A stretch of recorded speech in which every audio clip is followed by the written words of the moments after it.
When it comes to the debt, the Jamaican people are being lied to and scammed big time.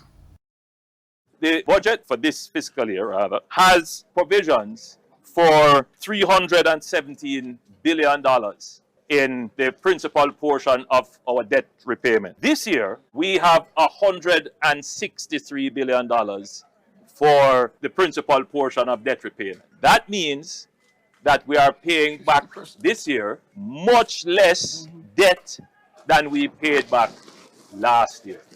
In terms of interest payments, last year we had $182 billion in the budget, meaning this budget year, which is about to be closed, $182 billion. In the next budget to come, which we have just presented, we are only paying $177 billion in debt, almost $4 billion less.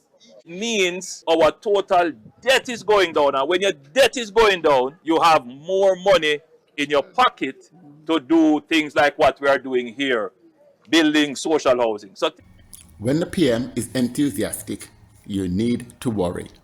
No. Be afraid. Be very afraid. What he conveniently forgot to mention was borrowing. Yep, the government repays debt with one hand and borrows with the other. So next year, we have $163 billion for the principal portion of debt repayment. But as you can see, in the same budget, he'll borrow $158 billion, which is a net $5 billion towards debt reduction. Just $5 billion. To put that in context, the debt has been over $2,000 billion and rising for over a decade. And according to the ex-Minister of Finance, debt reduction has never been the policy. So it's not a matter that we are paying down the debt, right? Madam Speaker, the absolute level of debt in Jamaica stayed relatively constant for the past several years, hovering around $2 trillion to $2.2 trillion. It's not that we're paying down the debt in a literal sense. We're managing the government's finances so that we don't materially increase the size of debt. At the end of 2024, the debt was $2,226 billion. Jamaica is in the IMF debt trap scam, which keeps countries poor and indebted to generate interest payments for the rich. And every year, high interest rates are delivering big fat payments of over $1 billion US to the vampires that are allowed to feast on Jamaica, many of whom live right here on the island. In terms of interest payments, last year we had $182 billion in the budget, meaning the next budget to come, which we have just presented, we are only paying $177 billion. Only. It is only when it is not your money. We cannot escape the trap because weak economies, such as those dependent on minimum wage industries like tourism, do not generate enough tax revenues to effectively run a country, so they must continue to borrow.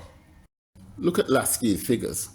Company and personal income tax revenues were $228 billion, and tourism, travel and room taxes were $32 billion, a total of $260 billion. However, $310 billion was spent on debt servicing alone, $172 billion on interest, and $138 billion on debt repayment. So the revenues raised by our industries could not even cover debt servicing, and this resulted in borrowing of almost $200 billion, which was a net increase in the debt of $62 billion. We are being abused. Keeping the economy dependent on tourism and call centres is critical to the scam, hence their unchallenged expansion. So folk, we're doomed, and if we don't intervene, we'll never have basic infrastructure such as roads. If you believe that we're being screwed, send a video to the PM and demand an explanation. However, the only way to get real change and prevent our resources from being legally stolen and enriching the rich is by uniting to create a republic with a constitution written by and for the people. Do not be fooled. The current document being drafted by the government will maintain exploitation, so it is critical critical that we take action. What do you think?